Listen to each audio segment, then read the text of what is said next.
하나님의 말씀 보겠습니다. 하나님의 말씀은 창세기 27장 2절부터 19절 말씀입니다.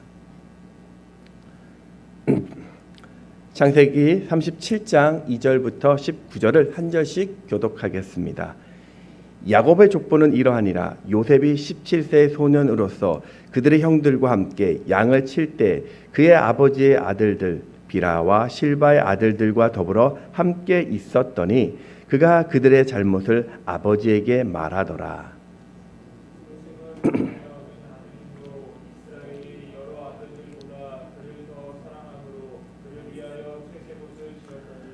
그의 형들이 아버지가 형들보다 그를 더 사랑함을 보고 그를 미워하여 그에게 편안하게 말할 수 없었더라.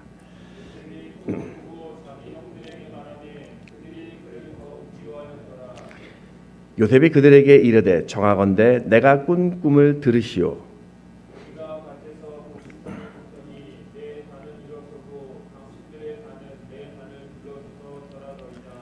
그의 형들이 그에게 이르되 내가 참으로 우리의 왕이 되겠느냐 참으로 우리를 다스리게 되겠느냐 하고 그의 꿈과 그의 말로 말미암아 그를 더욱 미워하더니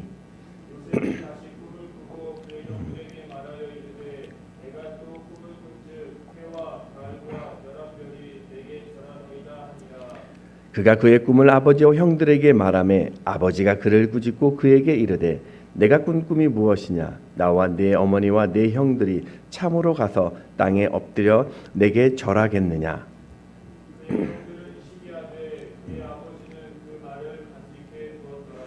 그의 형들이 세겜에 가서 아버지의 양떼를 칠 때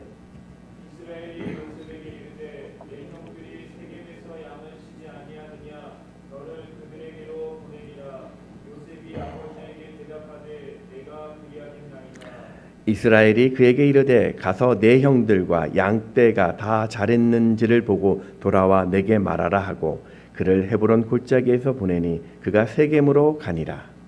어떤 사람이 그를 만난즉 그가 그래서 방황하는지라 그 사람이 그에게 물어 이르되 내가 무엇을 찾느냐. 그가 이르되 내가 내 형들을 찾아오니 청하건대 그들이 양치는 곳을 내게 가르쳐 주소서.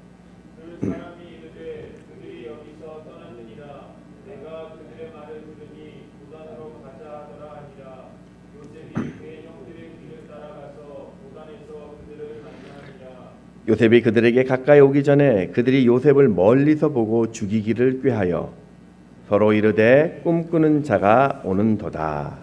아멘. 네, 오신 여러분 환영하고 또 축복합니다. 오늘도 좀 많이 무덥다고 이야기하고요. 다음 주에 장마가 온다고 하는데 이 장마가 국지성인 것 같아요. 어느 지역은 막 오고 또 어떤 지역은 같은 지역 내에서도 어느 곳은 오고 또 어느 곳은 오지 않고 그러는 것 같습니다. 자, 여러분, 오늘 여러분은 내가 지금 가지고 있는 꿈은 무엇입니까? 내가 어릴 적 이런 꿈을 가지고 있었다. 또 미래를 향한 여러분의 꿈은 무엇입니까? 교회를 향하여 어떤 꿈을 갖고 계시고 또 우리 가정을 통해서 이 그려지는 그 꿈은 무엇입니까? 이 제임스 와트는요, 끓는 보일러 물을 이렇게 보면서요, 증기 기간에 꿈을 꾸게 됩니다. 가운데 있는 아이턴 그 뉴작은 사과나무에서 떨어지는 사과를 보면서 이 만류 인력의 법칙의 꿈을 꾸었습니다. 하늘을 나를 꿈을 꾸었던 이 라이트 형제는 결국 비행기를 만들게 됩니다. 오늘 우리 주변에서 내가 사용하고 있는 어떤 기계들 또 어떤 컴퓨터나 자동차 이런 것들은 그저 우연하게 만들어지는 것이 아니라 누군가 꿈에 의해서 만들어진 것들입니다. 이렇게 우리가 꿈을 꾸는 것 그 자체는 대단히 중요합니다. 왜냐하면 내가 꾸었던 그 꿈 안에는 바로 놀라운 힘이 들어있기 때문입니다. 안타까운 게 하나 있었습니다. 2021년 한국직업능력개발원에서 전국에 있는 한 2만 3천 명의 학생들과 또 학부모 16,000명 그리고 선생님 2,800명을 대상으로 학생들의 진로 교육 현황 조사를 발표한 적이 있습니다. 그 설문에 참여했었던 그 초등학생의 20.1% 그리고 중학생의 33%는 희망하는 직업이나 또는 꿈이 없다라고 응답을 했습니다. 그래서 이 무기력하고 지금 이 우울해진 학생 현실에 대한 우려를 표현한 그런 조사를 본 적이 있습니다. 여러분, 우리가 내 인생에 대한 꿈이 없다라는 것은요, 내가 앞으로 또 지금 무엇을 해야 할지를 모르기 때문에 그런 사람들은 그저 헛된 곳에 귀한 그 인생을 낭비할 수밖에 없다는 것입니다. 오늘 저는 창세기에 꿈꾸는 한 사람의 이야기를 좀 몇 주간에 걸쳐서 좀 들여다보려고 합니다. 창세기는 총 50장으로 되어 있죠.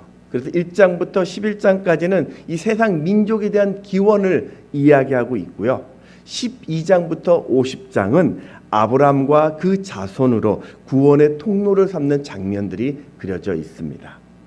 특별히 이 12장부터 25장까지는 아브라함의 이야기를, 또 26장, 27장은 이삭의 이야기를, 그리고 28장부터 36장에는 야곱의 이야기를 하고 있고, 그리고 37장부터 50장까지는 요셉의 이야기가 그려져 있습니다. 여러분, 여기서 이 네 명의 인생 중에서 가장 많은 성경의 분량이 어딘지 아십니까? 바로 요셉입니다. 성경은 무엇 때문에 그 요셉을 주목하고 있을까요?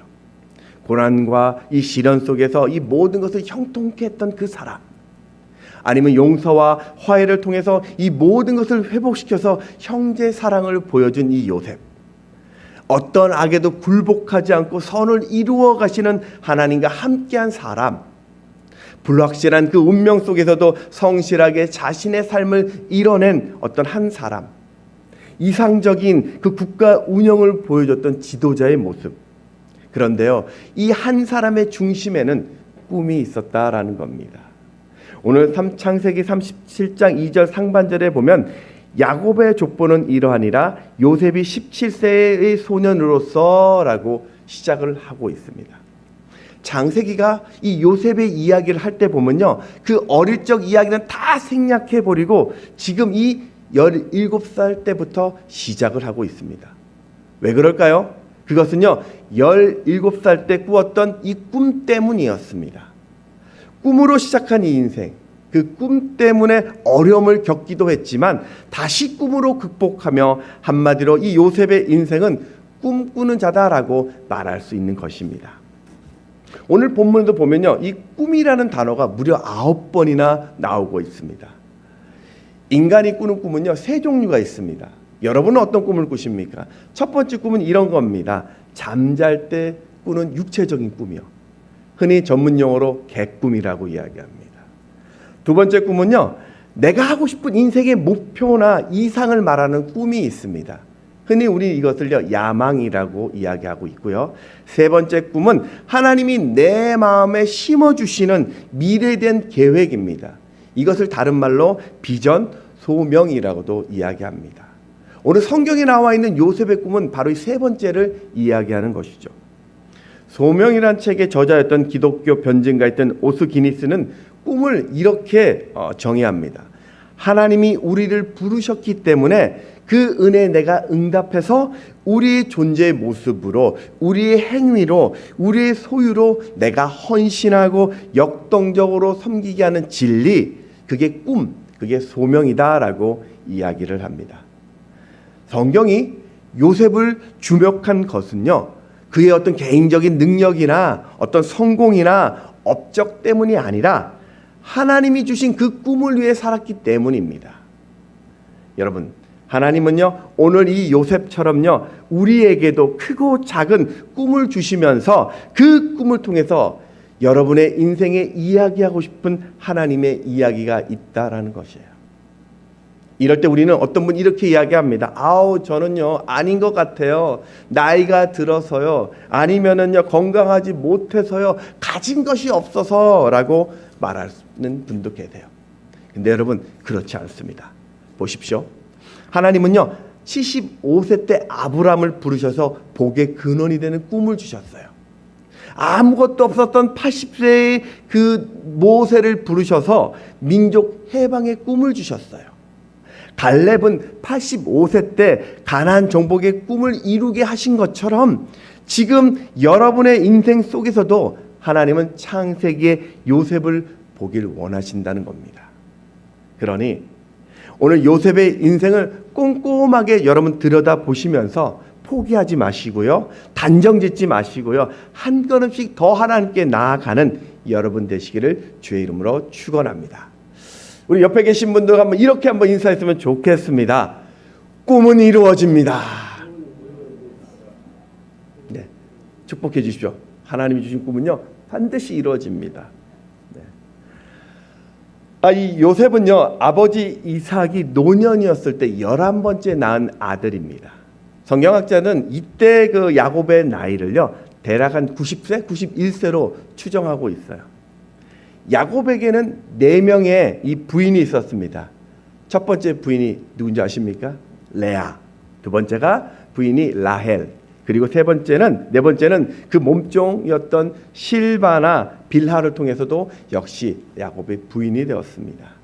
물론 야곱이 가장 사랑했었던 첫사랑이다 여전히 사랑했던 부인은요 바로 라헬입니다. 그런데 이 레아에게는요 6명의 아들과 1명의 딸이 있었습니다. 그리고 그 몸종이었던 빌하와 실바에게서도 각각 2명씩의 아들이 있었는데 이 사랑하는 라헬에게는요 이 자녀가 없었습니다. 당시 알다시피 이 아내가 자녀를 낳지 못한다는 그 자체가요 여성으로서는 수치였어요. 라헬은 간절히 하나님께 기도하였고 하나님은 그 기도를 들어주셔서 아들을 주시는데 그가 바로 하나님께서 더해 주셨다. 하나님이 너에게 아들을 더해 주실 것이다 라는 뜻의 요셉입니다. 우리 창세기 3장 24절에 보면 그 이름을 요셉이라 하니 여호와는 다시 다른 아들을 내게 더하시기를 원하노라 하였더라. 이 요셉의 가정은 어떨까요? 우리는 요셉이라는 사람을 잘 알고 있는데요. 그의 가정은 사실은 어떤 행복하고 단란한 가정은 아니었습니다. 형의 장자권을 훔쳤던 이 도둑의 사기꾼이자 거짓말장이로 평생을 떠돌아다녔던 아버지 이 야곱, 자신의 아들을 앞세우고 있었던 이 4명의 엄마들, 서로 시기하고 질투하고 경쟁해야 되는 배다른 10명의 형제들, 특히 자신을 보호해 주었던 이 어머니 라헬의 죽음, 아버지 야곱의 집중적인 편애로 인한 형제들의 미움과 갈등. 요셉은요 어릴 적부터 이런 가정 속에서 이기심과 또 갈등, 질투와 미움, 성폭행과 근친상간, 또 복수 이런 것들을 보며 자랐습니다. 저는요 이런 고통스러운 가정에서, 이런 상처투성이의 가정에서도 꿈을 이루는 것을 보면서 우리도 쉽지 않는 우리 인생 속에서 어떻게 하나님이 주신 그 큰 꿈을 이룰 수 있을까? 그 질문을 던지면서 2가지 본문을 통한 답을 찾고자 합니다. 첫 번째 답은요, 하나님의 꿈을 꾸는 자가 되어야 합니다. 하루는 요셉이 자신의 꿈을 가지고 와서 형제들에게 이야기하기 시작합니다. 우리 창세기 37장 7절을 같이 한번 읽습니다. 시작. 우리가 밭에서 곡식단을 묶으니 내 단은 일어서고 당신들의 단은 내 단을 둘러서서 절하더이다. 형들의 곡식단이 자신의 곡식단에 절을 한다고 하자 형들이요 즉각적으로 화를 내고 그 동생을 더욱 미워합니다. 8절을 또 읽어보겠습니다. 시작.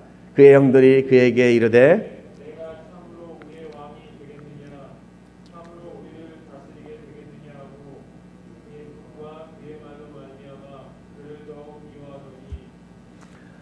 어떤 분은요, 아니 뭐 동생이 꿈 이야기하는데 뭐 이렇게 화를 내고 미워하냐 싶은데요, 사실 요 조금 더 배경을 살펴보면 이해가 좀 쉽습니다.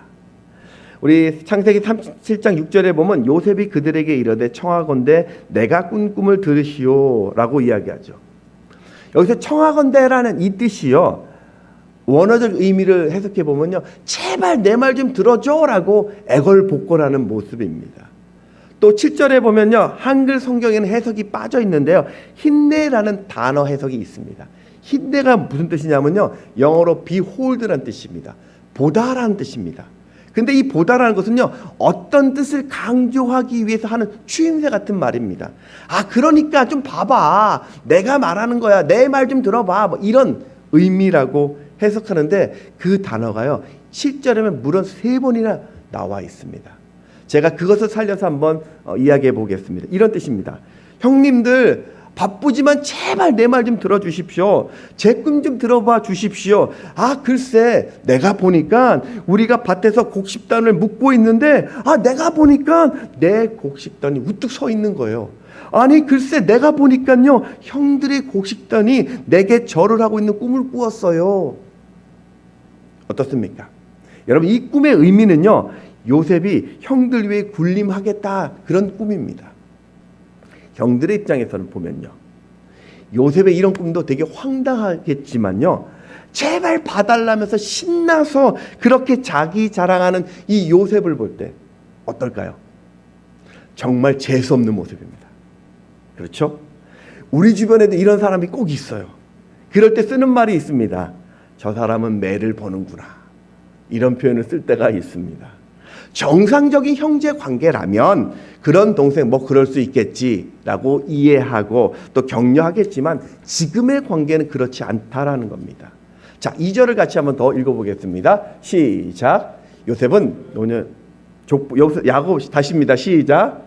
야곱의 족보는 이러하니라. 요셉이 17세의 소년으로서 그의 형들과 함께 양을 칠 때 그의 아들들 그가 그들의 잘못을 아버지에게 말하더라.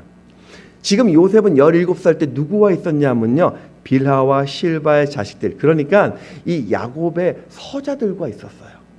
그건 레아의 아들들이 요셉을요 노골적으로 시기하고 공격하고 있었기 때문입니다. 그 이유가 무엇입니까? 요셉은요 형들의 잘못을요 아버지의 고자질하고 있었어요. 거기다 아버지는요 그런 요셉을 오냐 하면서요 편애하고 있었습니다. 얼마나 심하게 편애하고 있었냐면요 이 요셉만 12아들 중에서 혼자 채색 옷을 입힙니다. 3절을 같이 한번 읽어보겠습니다. 시작. 요셉은 노년에 얻은 아들이므로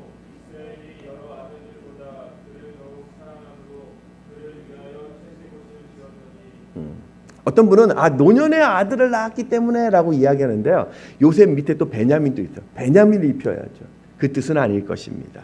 채색 옷은요 우리가 보면 뭐 색동 저고리 그런 의미가 아니라요 깨끗한 단색의 옷이고요 여러 가지 장식구 화려한 장식구가 달린 그런 옷입니다. 주로 당시 왕족이나 귀족들이 입는 옷이었는데요 이런 채색 옷을 요셉만 입었다라는 것은요 야곱의 장자권을요 장차 요셉에게 물려주겠다라는 공개적인 선언입니다. 형들은요 지금 지저분한 이 옷을 입고 힘들게 양을 치고 있는데 요셉은요 장신구가 주렁주렁 달린 그런 화려한 채색 옷을 입고요 승리한 사람처럼요 형들 눈 앞에서 왔다 갔다 하는 그 모습을 한번 생각해 보십시오. 그건요 사랑하는 동생이 아니라요 눈에 가시 같은 존재였고요 기회만 있다면 내가 한번 혼내줘야 되겠다라는 그런 철없는 동생으로 생각했을 것입니다. 그런 미움 그런 편애가요 말도 편안하게 할 수 없는 형제들 간의 불편한 사이를 만들었고요 야곱은요 어쩔 수 없이 요셉을 따로 떼어놓은 것입니다. 4절에 보면 그의 형들이 아버지가 형들보다 그를 더 사랑함을 보고 그를 미워하여 그에게 편안하게 말할 수 없었더라. 얼마 후 요셉은요 두 번째 꿈을 꿉니다. 해와 달과 별이 절하는 꿈이죠. 이번에도 그 꿈을 꾸었던 신나게 이번에는 그 꿈을요 가족들 모두를 불러놓고 이야기하기 시작합니다. 그랬더니 이번에는요 아버지가 내가 어떻게 너에게 절하냐면서 요셉의 신중하지 못함을 꾸짖고 있습니다. 10절과 11절 또 있습니다. 시작. 그가 그의 꿈을 아버지와 형들에게 말하매 아버지가 그를 꾸짖고 그에게 이르되 내가 꾼 꿈이 무엇이냐 나와 내 어머니와 내 형들이 잠으로 가서 땅에 엎드려 내게 절하겠느냐 그의 형들은 시기하되 그의 아버지는 그 말을 간직해 두었더라. 가만히 보면 요셉은요 이거 뭐 형제 사랑도 없고요 자기 자랑만 하는 그런 철없는 사람처럼 보입니다. 그런데 오늘 이 부분을요 그 하영재 목사님의 꿈의 사람 요셉이라는 책에서는 조금 다르게 해석합니다.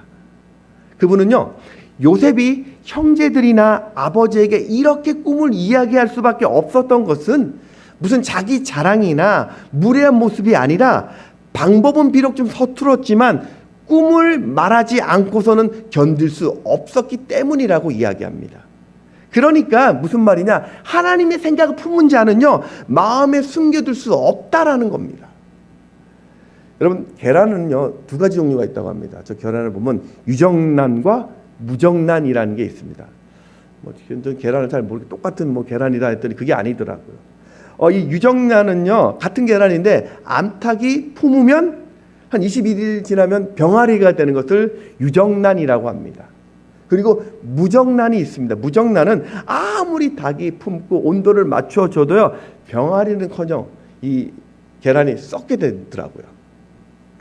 하나님의 꿈도 그렇다라는 것입니다.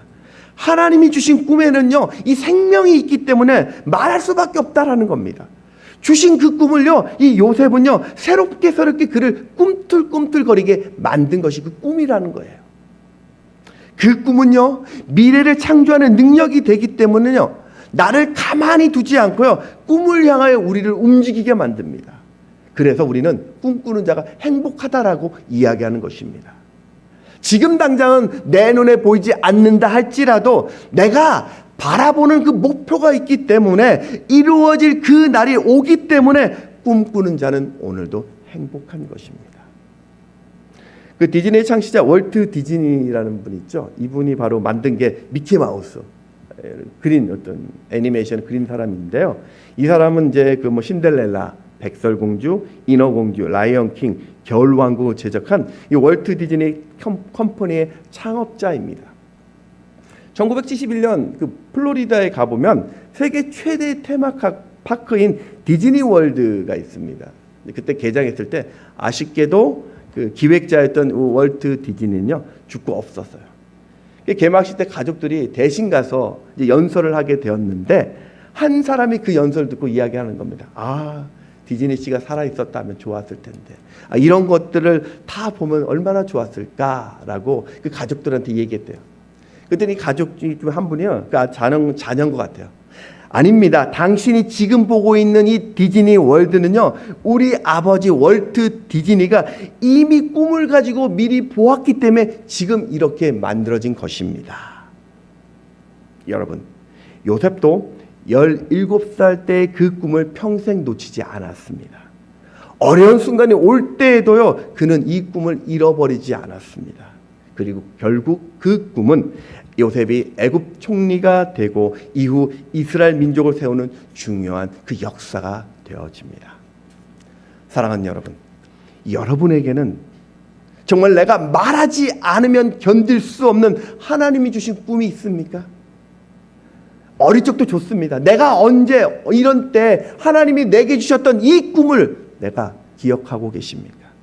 지금 현실로는, 경험으로는, 지식으로는, 방법으로는 이해되지 않지만 하나님이 내게 주신 그 꿈이 있으십니까? 요셉처럼 언젠가 이루어질 그 하나님의 꿈을 여전히 가지고 계십니까? 그렇다면요 그 꿈이 어떤 꿈인지 한번 우리 살펴보아야 합니다. 하나님이 주신 꿈이 정말 내게 주신 그 꿈이 맞는지를 살펴보는 방법은 딱 하나입니다. 그것은요 내가 어떤 성공을 거두고 좋은 학교를 가고 직장을 다니고 세상에 인정받는 것이 하나님이 내게 주신 꿈이 아니라 내가 편하기 위해서, 내가 잘 먹고 잘 살기 위한 것이라면 그건 하나님 꿈이 아니라는 겁니다. 하나님의 꿈은 딱 하나입니다. 반드시 그것이, 그 목적이 하나님의 영광이 되어진다는 거예요. 사업을 하십니까?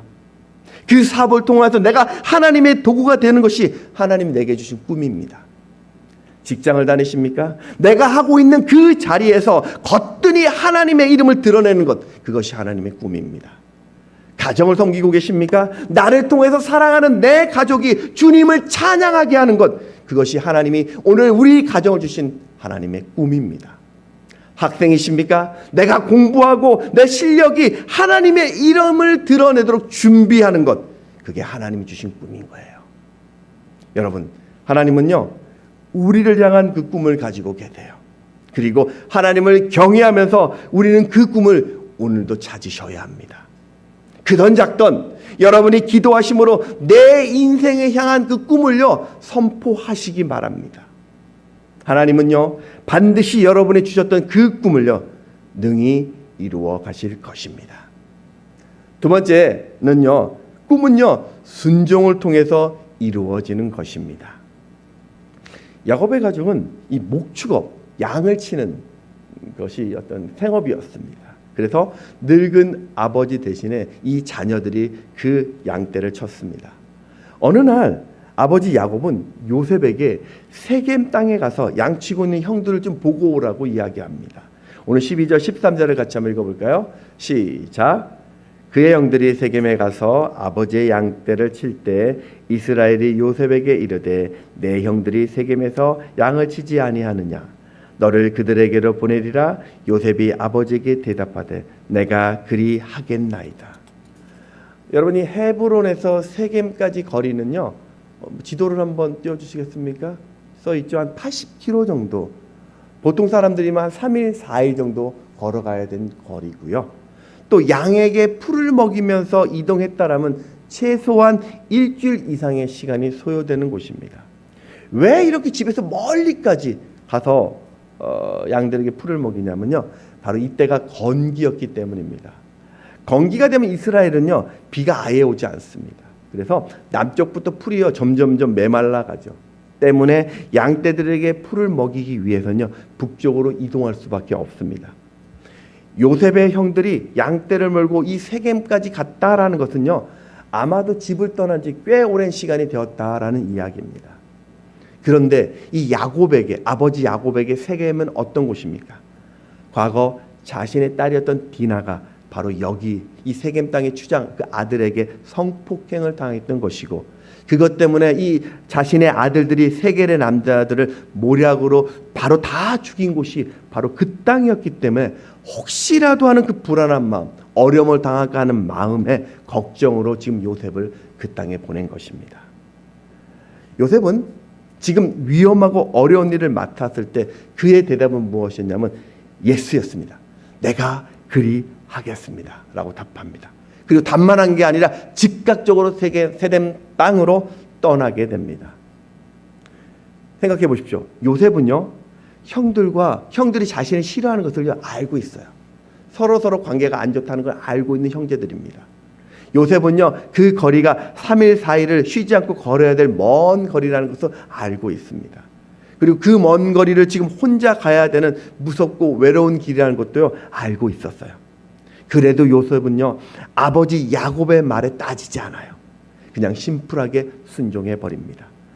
여러분 이 모습은요 바로 아버지 권위에 대한 존중이고 순종의 모습이라는 겁니다. 요셉이 얼마나 아버지에 순종했는지요 15절 말씀에 잘 나와 있습니다. 15절에 보면 어떤 사람이 그를 만난즉 그가 들에서 방황하는지라 그 사람이 그에게 물어 이르되 내가 무엇을 찾느냐. 지금 이 요셉의 모습은요 그 형을 찾고자 그 들에서 방황하고 있는 모습이었다는 거예요. 요셉이 세겜에 도착했을 때 보니 있어야 할 그 들에 형들이 없었던 것입니다. 그래서 지금 그는요 형들이 있을 만한 곳곳 목축업을 할 수 있는 곳곳마다 다 지금 헤매고 다니고 있는 것입니다. 생각해 보십시오. 아까 얘기했죠. 형제들과 갈등의 관계였다고. 그러면 굳이 이렇게까지 할 필요가 없습니다. 그냥 쓱 살펴보고 아버지 세겜에 다시 집에 가서 아우 형들이 없는 것 같아요. 다른 종 보내세요 라고 이야기할 수 있는 분위기였습니다. 그런데도 이 요셉은요 그 형들을 끝까지 찾기 위해서 그들이 정말 적이 될 수 있는 이 세겜 사람들을 앞에서도 이 사람 저 사람 만나는 그 수고를 지금 하고 있는 것입니다. 17절을 같이 한번 읽어볼까요? 시작. 그 사람이 이르되 그들이 여기서 떠났느냐 내가 그들의 말을 들으니 도단으로 가자 하니라. 요셉이 그의 형들의 뒤를 따라가서 도단에서 그들을 만나니라. 그리고 어떤 사람을 만났더니 그 형들이 도단으로 간다라는 그 말을 듣게 됩니다. 여러분 잘 보십시오. 이 사람은요 지나가는 소리를 들은 거예요. 어떤 사람들 둘이 이야기를 하는 거 얼핏 들었는데 뭐 도단으로 간대요. 확실하지 않다라는 겁니다. 그런데도 이 요셉은요, 저기 또 지도가 나왔죠. 세겜에서 도단까지 무려 북쪽으로 20km를 더 올라갑니다. 확실하지도 않은데 그 이야기만 듣고 또 올라가게 됩니다. 여러분, 하나님 사람의 특징 중에 하나가 바로 이런 순종입니다. 하나님이 어려서 사로잡지 못한 이 요셉을 쓰신 이유는요, 바로 그가 권위에 대한 존중, 순종하는 자였기 때문입니다. 우리는 아브라함의 순종을 알고 있죠. 아브라함, 하나님이 이삭을 그 바치라고 말했을 때 이 아브라함은 생명보다 더 귀했던 그 사랑하는 아들을 죽이기까지 하나님 앞에 순종합니다. 이삭도 마찬가지죠. 아버지가 자신을 번제로 드리라고 했을 때요, 기꺼이 순종합니다. 바로 그 순종으로 아브라함은 믿음의 조상이 되었고, 이삭은 가나안 땅에 흉년이 들었을지라도 100배의 결실을 얻는 풍요를 누리게 됩니다. 여러분, 오늘 순종의 사람이 되시기를 축복합니다. 핑계나 어떤 변명, 환경의 어떤 그릇됨을 좀 버리시고 하나님의 말씀이라면 즉시 순종하십시오. 오늘 여러분이 순종할 때요, 하나님은요, 내게 주신 그 꿈을요, 한 걸음 더 내딛게 할 것입니다. 근데 문제는 정말 그렇게 어렵게 순종을 했어요. 그런데 끔찍하게도 요셉의 형들은요, 요셉을 반가워하기보다는 죽이려고 합니다. 왜 요셉을 죽이려고 했을까요? 20절에 보면 이렇게 이야기합니다. 자, 그를 죽여 한 구덩이에 던지고 우리가 말하기를 악한 짐승이 그를 잡아먹었다 하자. 그의 꿈이 어떻게 되는지를 우리가 볼 것이니라 하는지라. 요셉을 죽여 구덩이에 던지고 그 꿈이 어떻게 되는지 보자. 이건요, 평소 그 형들이 불편한 마음을 정리하고 복수하겠다라는 겁니다. 20절에 이거 구덩이라는 말이 그 원어에 보면 보르라는 단어인데요, 물을 모으는 수조입니다. 뭐 당시의 보르는 찾을 수 없는데 이스라엘에 가면 저게 이제 사진이 나와 있는데 수조입니다. 물을 담는 곳이에요. 뭐 이것과 같지 않은데요, 이스라엘은 아까도 이야기했지만 11월부터 4월까지가 우기라고 합니다. 그때는 정말 비가 많이 와요. 주구장창 비가 옵니다. 그런데 5월부터 10월까지는 건기라고 해서 그때는 비를 구경할 수도 없어요. 그래서 사람들은 큰 구덩이를 만들어 가지고 물을 저장해 놓고요, 3개월 4개월 건기 때 식수로 사용하곤 합니다. 구덩이라는 것은요, 이 보르라는 것은요, 입구가 좁고 그 밑이 안으로 들어가면서 넓어지는 항아리를 생각하시면 됩니다. 그리고 이 보르는요, 깊이가 상당합니다. 탈무드에 따르면요, 이 던지다라는 단어가 히브리 동사로 아슐리크라고 쓰는데요, 이 아슐리크를 쓸 때는요, 적어도 깊이가 10m 이상 되는 곳에 던질 때 쓰는 단어라고 합니다. 그리고 건기 때는요, 비록 구덩이에 물은 없는데요, 대신에 뱀이나 전갈이나 독충들이 우글우글했어요. 결국 이런 구덩이에 갇히면요, 혼자는 절대 나올 수 없는 죽음의 구덩이입니다. 요셉의 입장에서 이게 얼마나 황당한 일입니까? 성경에는 당시의 상황이 오늘 본문에 나와 있지 않지만 아마도 요셉은 그 형들에게 정말 살려달라고 애걸복걸했을 것입니다. 하나님한테 살려달라고 부르짖었을 거예요. 그걸 유추해 볼 수 있는 것이 나중에 이 형제들이요, 당시 요셉이 애걸하는 모습을 보고 괴로워했다라고 이야기합니다. 창세기 42장 21절에 보면 그들이 서로 말하되 우리가 아우의 일로 말미암아 범죄하였나이다. 그가 우리에게 애걸할 때 그 마음의 괴로움을 보고도 듣지 아니하였으므로 이 괴로움이 우리에게 임하도다. 기가 막힌 건요, 더 기가 막힌 것은요, 동생이 그렇게 살려달라고 울고 불고 짖으면서 애원하는데도요, 형들은 들은 척하지 않고요, 요셉이 가져온 음식을 맛있게 먹고 있었어요. 요셉은요, 그렇게 수소문해서 형들을 발견했을 때 얼마나 기뻐했는데, 집에서 가지고 온 이 음식을 형들이 좋아할 것 생각하면서 그렇게 들떠 있었는데, 그런 기쁨과 기대는 산산조각이 다 나버렸습니다. 여러분, 오늘 우리가 이 본문을 통해서 한 가지 기억해야 될 것이요, 꿈꾸는 자에게도 고난의 시간이 있다라는 거예요. 그 꿈 때문에 때로는요 억울한 일을 당합니다. 내가 하나님을 향한 소망을 품으면요 때로는 핍박도 당합니다. 그 꿈 때문에 질투도 받습니다. 한 학자는요 이 꿈을 이렇게 설명합니다. 꿈은 마치 집을 짓기 전에 그려놓은 설계도다라고 이야기합니다. 여러분, 우리가 설계도를 가지고 있다고 해서 집을 다 지은 것일까요? 그렇지 않죠.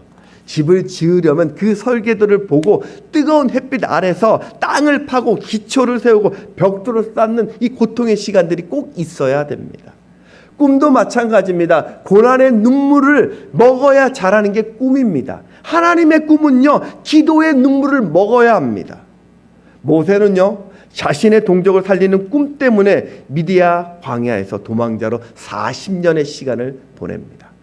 여호수아도 가나안 정복이라는 그 꿈 때문에 모세의 곁에서 40년 동안 몸종으로 역할을 합니다. 예수님도 인류의 구원을 위해서 그 꿈 때문에 이 땅에 오셔서 무명의 목수 30년의 시간을 보내야 했습니다. 사도 바울도 이방의 빛이 되려는 그 꿈 때문에 아라비아의 그 빈 광야에서 3년간을 보냈습니다. 사랑하는 여러분, 오늘 내 인생을 돌아보십시오. 혹시 내 인생이 지금 빈 웅덩이에 내가 갇혀 있습니까? 사방이 지금 다 캄캄하십니까? 그런데 여러분, 바로 그 캄캄할 때 하늘의 별을 볼 수 있는 시간입니다. 내 사방이 캄캄할 그때 가장 빛나는 별을 볼 수 있는 최고의 시간이라는 것이에요. 그러니 오늘 내 인생 사방이 꽉 막혀 있을 때 내게 주신 꿈을 다시 찾으시기 바랍니다. 그 사방이 캄캄할 때 하나님 앞에 나아가십시오. 사람에게 도움을 청하는 그 울음을 그치시고 하나님을 찾는 그 울음으로 바꾸어 보십시오. 하나님은 여러분의 그 눈물에 반드시 응답하실 것입니다. 자, 그러면 요셉이 하나님을 찾는 그 울음에 하나님이 어떻게 응답하셨을까요? 하나님은요, 그가 애굽으로 가는 이스마엘 상인을 만나게 하셨습니다. 그리고 형제들이 갇힌 그 요셉을 직접 꺼내서 그 미디안 상인을 통해서 애굽으로 이 요셉을 보내버립니다. 오늘 27절, 28절을 보면 자, 그를 이스마엘 사람들에게 팔고 그에게 우리 손을 대지 말자. 그는 우리의 동생이요 우리의 혈육이니라 하매 그의 형제들이 청종하였더라. 그때 미디안 사람 상인들이 지나가고 있는지라 형들이 요셉을 구덩이에서 끌어올리고 은 20에 그를 이스마엘 사람들에게 팔매 그 상인들이 요셉을 데리고 애굽으로 갔더라. 여러분, 왜 하필 그때 미디안 상인들이 그곳을 지나가고 있었을까요? 저는 이것을 하나님의 타이밍이라고 말합니다. 야곱이 도망하여 삼촌 집을 찾아 하란에 도착했을 때 하필 라헬이 야곱 앞에 나타나 있었어요. 모세가 갈대상자에 실려 나일강에 떠내려갈 때 하필 그때 그곳에 바로의 공주가 있었어요. 여호수아가 보냈던 2명의 정탐꾼은 하필 라합의 집에 들어갑니다. 룻이 이삭을 주우러 밭에 갔을 때 하필 보아스 밭에 가서 그 보아스를 만납니다. 하필. 여러분, 잊지 마십시오. 인생에는 우연이 없습니다. 모든 것이 하나님의 간섭이고 하나님의 인도하심입니다. 요셉이 애굽의 종으로 팔려간다고 인생이 끝난 것이 아니었습니다. 요셉의 이야기가 끝난 것이 아니라 하나님은 바로 꿈을 향한 새로운 시작이 다시 또 시작된 것입니다. 하나님의 꿈이 깨어진 것이 아니라 주신 꿈이 더 단단하게 다져지는 시간이었습니다. 사랑하는 여러분, 깨어진 꿈은요 하나님의 은혜로 반드시 살아납니다. 내가 보기에는 길이 없어도요 하나님은 새로운 길을 준비하십니다. 내가 보기에는 이 현실의 방법이 없다 할지라도 기막힌 반전이 준비되어 있습니다. 그렇게 하나님의 타이밍은요 언제나 정확하십니다. 이사야서 43장 2절 말씀, 이건 다 같이 한번 읽어보겠습니다. 시작. 내가 물 가운데로 지날 때 내가 너와 함께 할 것이라. 강을 건널 때 물이 너를 침몰하지 못할 것이며 내가 불 가운데로 지날 때 타지도 아니할 것이요 불꽃이 너를 사르지도 못하리니. 말씀을 정리하겠습니다. 여러분, 하나님을 향하여 마음을 여시고 하나님이 내게 주신 그 꿈을 꾸시기 바랍니다. 내 삶에 요셉처럼 그런 꿈을 달라고 구하시기 바랍니다.